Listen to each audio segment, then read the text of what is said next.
I will be presenting a series of podcasts in which I'll be talking to inspiring people about their lives and their work.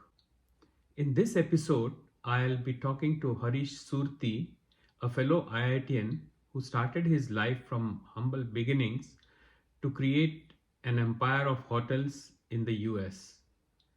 His efforts at giving back to the society through his philanthropic work are truly creditable.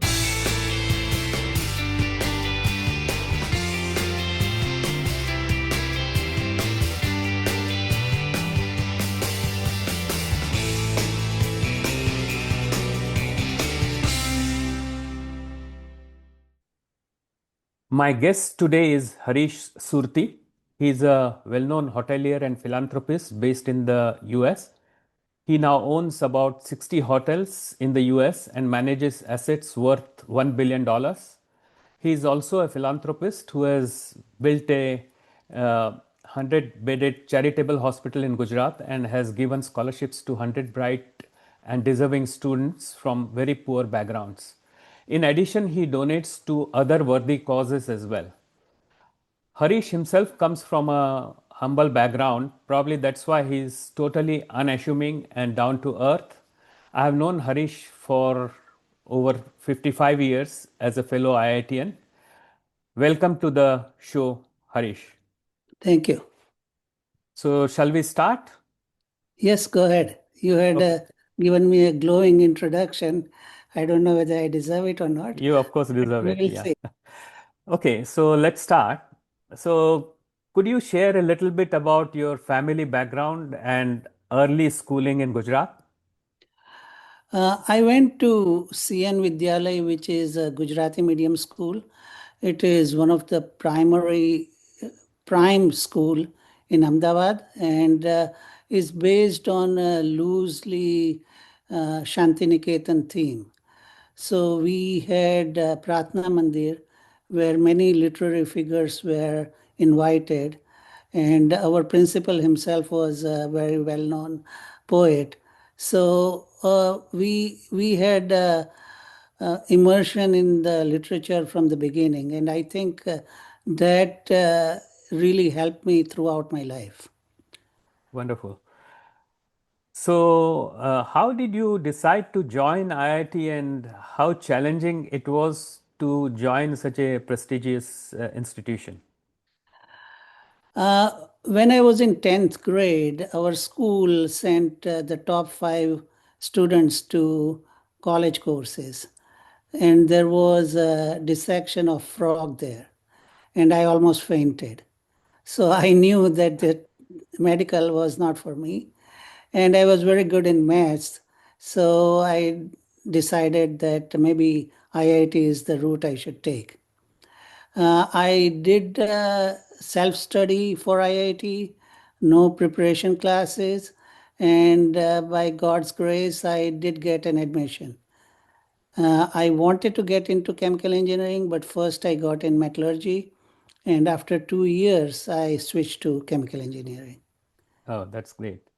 So, what was it like during the 5 years at IIT? Do you have any memorable anecdotes or experiences to share?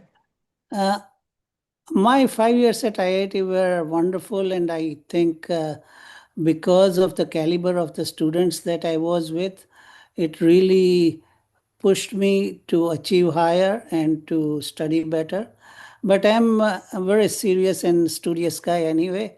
So IIT education was very easy for me. The biggest challenge was that I had childhood asthma, and walking from 7th hostel to the chemical engineering department is quite a walk. So Yes, yes. sometimes when the asthma flared up, that was challenging. And the best thing I remember about the anecdotal thing is I think in second or third year we had a trip to Delhi, and the war broke out, and we were at IIT Delhi, and all the lights go out, and it was really interesting. Okay. So, After graduation from IIT in chemical engineering, we all took different routes. And so, how did you think of or decide about doing masters in US? I wanted to go abroad from the beginning, but the family situation was not that I could, go on my own money. Luckily, I got a research assistantship from Washington State University.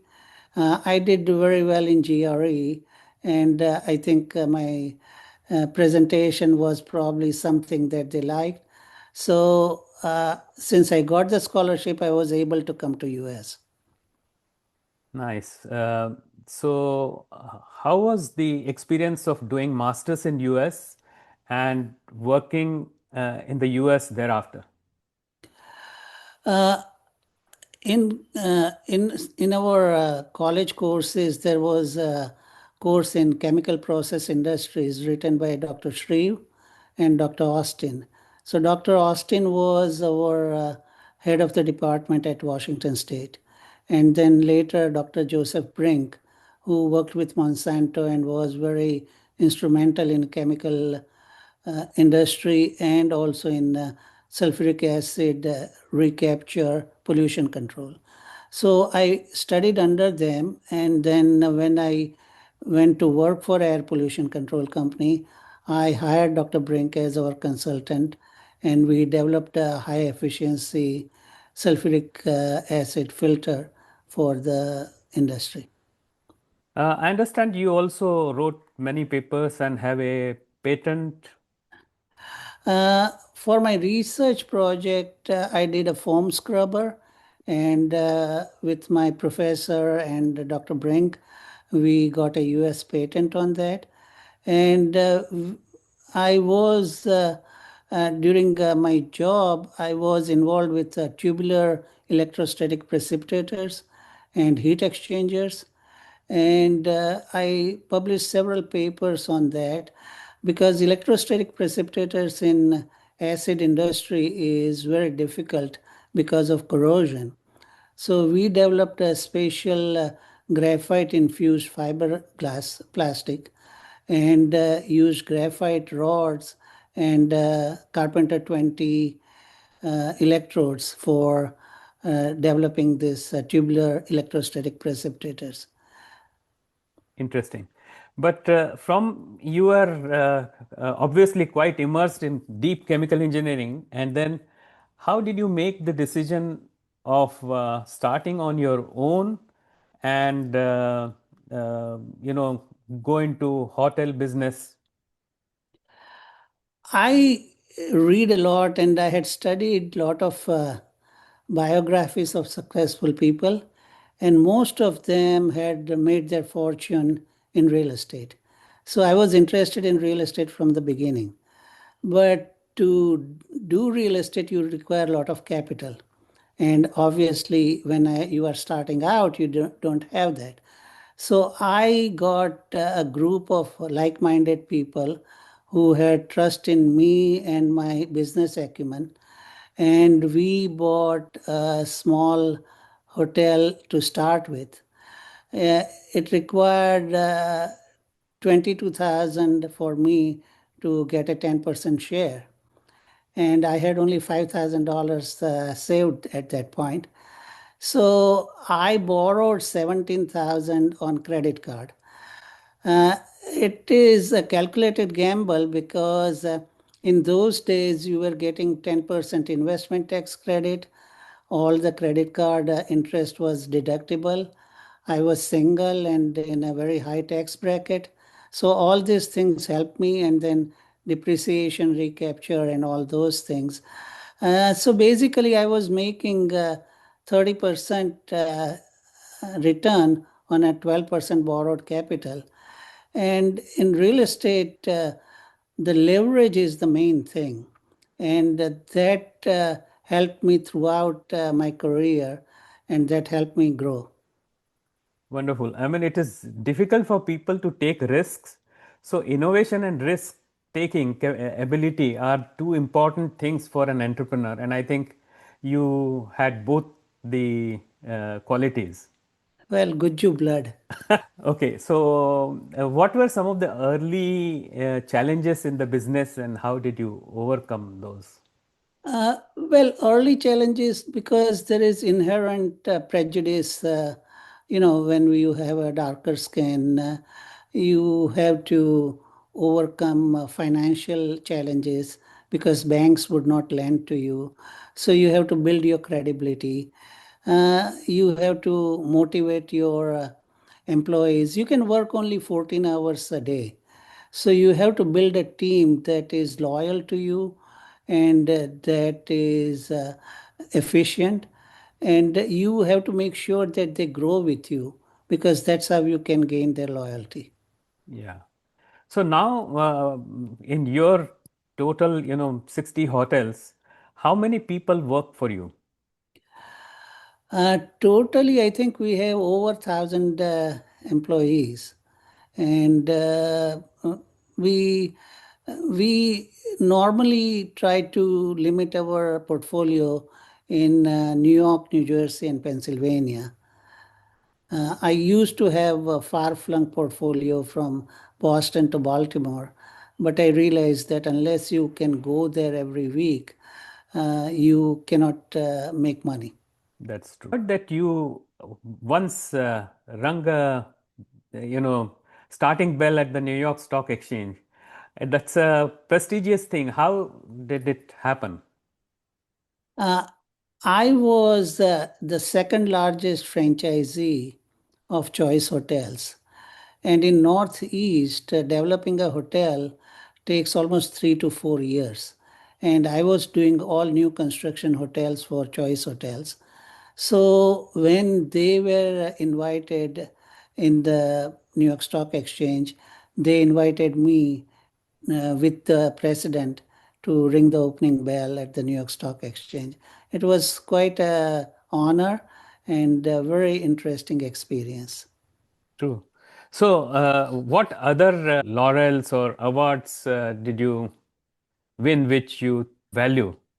Uh, well, all the awards that I got are for my work in hospitality industry. I was on several advisory committee. I got a lifetime achievement award from the industry. Uh, and then for philanthropic work also I got the award. The most meaningful things are when you see the smile on a child whose cleft lip was repaired and his whole life changes, or from a student who can get to medical school because your scholarship. So those are the most rewarding experiences. True. When did you pass on the baton to the next generation? And I'm sure you're still taking interest and are you are still associated with the business. So how is the now responsibilities are shared between your son and daughter and yourself? I realized from the beginning that I started with a Econo Lodge and a Days Inn, but my kids were not going to get into business if they had to run those economical brands. So I uh, moved into Holiday Inn and then to Hilton and then to Marriott.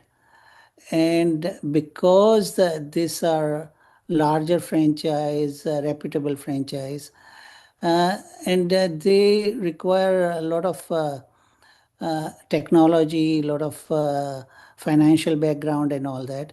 So now the children are interested. My son worked in Deloitte and Touche as a auditor for a few years, and then he, got interested in my business.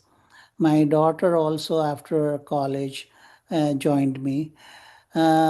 Few children of my partners uh, who were running like a hedge fund or were managing a marketing program for Towers Perrine for 3,000 people. They also, after some time, saw our growth. saw the opportunity, saw the remuneration we were getting, and they also decided to join us. And this actually keeps me active and on my toes because all this new generation is very smart, very technical savvy, and they are very business minded. They do not they suffer foolishness very harshly. So you have to motivate them and interest them, and you have to stay one step ahead of them. So this is really good for me nowadays. I try to involve myself only with new development. And after a project is complete, I'll be there for about maybe 6, 8 months. But after that, they will take over the day to day operation. Okay, interesting. Just wanted to understand in the hotel business, I understand that somebody owns the real estate and the somebody else operates it and manages it. So, what is your sort of involvement? You own the real estate, or you operate, or you do both? We actually do everything. We buy the land, we get all the approvals, we then do the we hire architect and civil engineers to do the design work, but then we do construction ourselves. We hire subcontractors. I have enough engineering background and enough experience in hospitality industry. So we are normally general contractors and we oversee all the construction. After the hotel is finished, we operate it. And so, except for getting a flag, we do everything. Oh, I see. That's interesting. So you're entirely into both owning and operating a hotel. Yes. Very nice, I would say.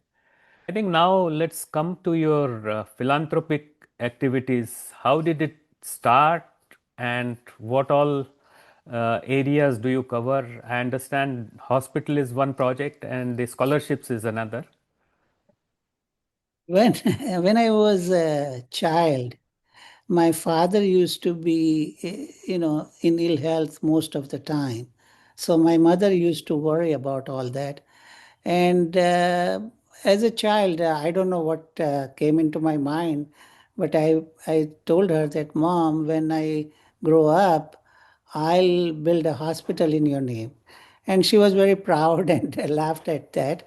But when I did grow up and when they were, in the last stages of their life, I fulfilled that promise.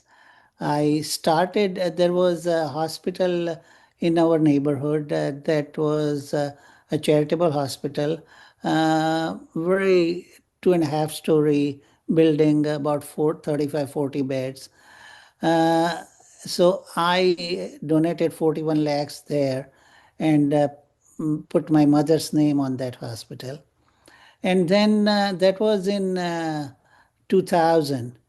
And for another 15 or so years, we poured money into the hospital and, improved it. But in 2018, we felt that instead of doing all the renovation, it would be better to just demolish it and build a new one. So we built a state-of-the-art 100-bed, 7-story hospital with 2-story parking underground. And right now it has the 140 doctors working there. And it has almost all disciplines. We started out with a dialysis machine in the older hospital because in India, for a middle class family, when you have to go to dialysis, it's almost like a death sentence because the cost is about 1,000 to 1,200 rupees per uh, per incident, and you have to do it 2 times a week, and also the facilities are not available. So initially, we in the old hospital we started with the dialysis, and we continue with that. We also have a palliative care division where we have end of life cancer patients that we provide services for their family, obviously free of charge. We have a very good physiotherapy department.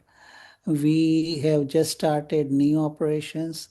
We have started a neonatal unit. Uh, we have, cat lab and all the modern equipment. Uh, it was about a 30 crore project, and it is still going on because all the equipment is very expensive, Yeah. and also they have a limited life, Mm. about 5, 6, 7 years, and then you have to replace them.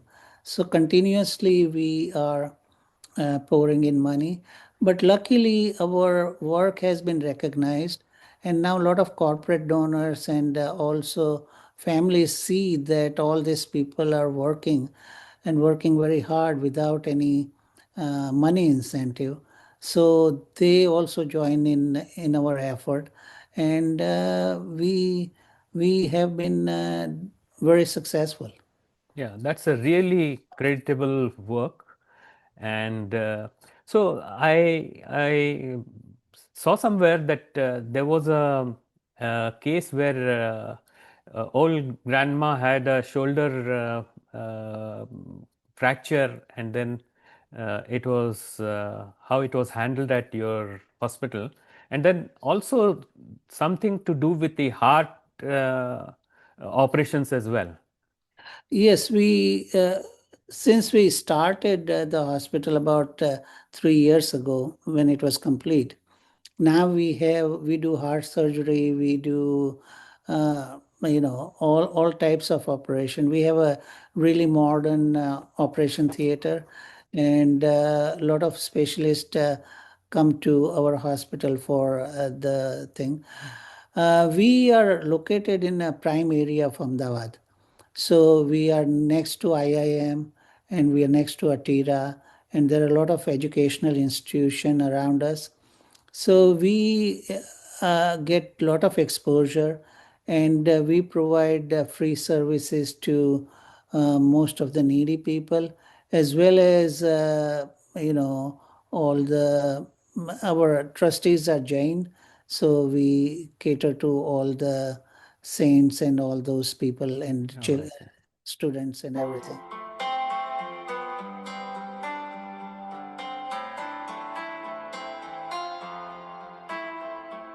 So let's now talk about the other uh, your pet project of scholarships. That was actually very interesting. I used to support uh, children from poor family to come to America, and I could do like one or two students per year. When Amit Shah's son, he was our batchmate in electrical engineering. He has started an NGO called Yuva Unstoppable that is doing wonderful work. So when he visited me in New York, he told me, Uncle, with the money that you are spending for one or two kids, you can support 25, 30 kids in India. Oh, And that's I have absolutely. infrastructure for that. Mm. So we have criteria that you have to be in 90 percentile rank, that your family income should be less than 3 lakh, and that you should be in either medical or accounting or IIT, some really credible institution where when in future you can be somebody that can keep on getting this process going. So we give 50,000 rupees per year for 4 years of their college. So it's a 2 lakh commitment per student. I have already funded actually 100 students, and every year it is going on. So That's a truly, remarkable work and helpful for, say, so many families, 100 families, and they will, in turn, when they grow up, they will also contribute to sort of education of other children. yes, that's true. So this NGO has already supported about 500 students at IIT. Okay. And some of these students, after they graduated and have their jobs and earning money, they tell us that I wanted to do new house for my parents and all that, but it can wait for 1 or 2 years. I want to support now one kid of my own. And this progress is just amazing, Very true. because not only you're changing a student's life, you're changing their whole family's life. Family. Absolutely. So yes, yes. Yeah. I understand that during the Air India crash, some of Yes, the students yes, of your scholars were affected. that was really horrifying because the crash happened in Ahmedabad near the airport, Hmm. and the medical hostel is right there, Yeah, and it plowed into the medical hostel my goodness. where people were going for, were having lunch, and five of my students My were goodness. involved in that. But my wife is very religious, Mhm. and basically, I think she is one of the reason for my success because she takes care of the spiritual things, and she supports me. But we prayed and prayed, and luckily, all five of them came out with injuries, but they are all fine Oh, now. that's And very yeah, good to hear. Yeah, because that would be such a harsh blow to the families. yeah, They worked so hard, they sacrificed so much, and now when it is time for them to come out, something like that could be just devastating. very true.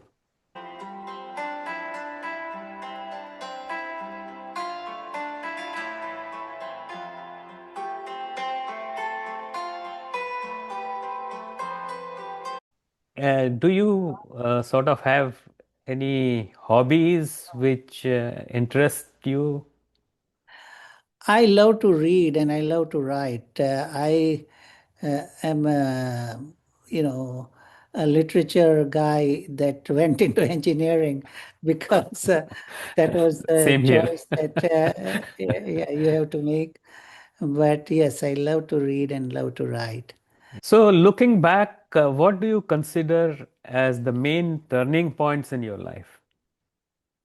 I think getting admission to IIT was probably the turning point in my life Absolutely, because yeah. that gave me a springboard to expand my horizon, and also it has such a reputation that I was able to get a scholarship in America. Without that, I think it would have been almost impossible for me to come to US and do the things that I do. So I think that was probably the turning point in my life. Yeah. Now, last two questions. So, what values and principles have guided you throughout the professional and personal life? I think the best thing I can tell you is that you have to be very humble but hardworking, and you have to have empathy for all your colleagues, Yeah. all your associates. You have to make sure that they grow with you, Yes. because if you are growing and they are not growing, they're not going to be loyal or as diligent as they should be. Very true. And then I think giving back to society is very rewarding, and you wouldn't believe, but uh, God is just amazing. He returns you uh, your expenses tenfold back, and you I mean, you don't ask for it, it is just happens. And Yes. you are so grateful. Basically, I feel that you are a trustee of all this wealth. I That think, doesn't belong to you, it is yeah, his. Goddess Lakshmi is Narayan's, it's not yours. yes. So, if you do that, and you do the trusteeship properly, I think he would like that. And I'm blessed that I'm an instrument in his hand to do all this work, Yeah. because it's actually, not my gift or not my donation, it is his. And I'm just blessed that I'm the vessel through which it is carried out. So, lastly, what advice you would like to give the young people who may be listening to this interview podcast? Uh, what I think advice for aspiring to achieve success as an entrepreneur? I think hard work, there is no shortcut. You have to be hardworking. But also, I think a lot of entrepreneur don't understand finances. You have to understand how the money works, and you have to be very aware of it, because a lot of hardworking entrepreneurship fails because they don't understand the money matters. Very true. So that, and then, as I said, you can only work 14 hours a day. So you have to build a loyal team. Without loyal team, you cannot succeed. Yeah, So teamwork. if you want to work, then build a loyal team for yourself. Yeah, thank you very much for your time. And I'm sure people would love to watch this interview. Thank you. Thank you, Prashant.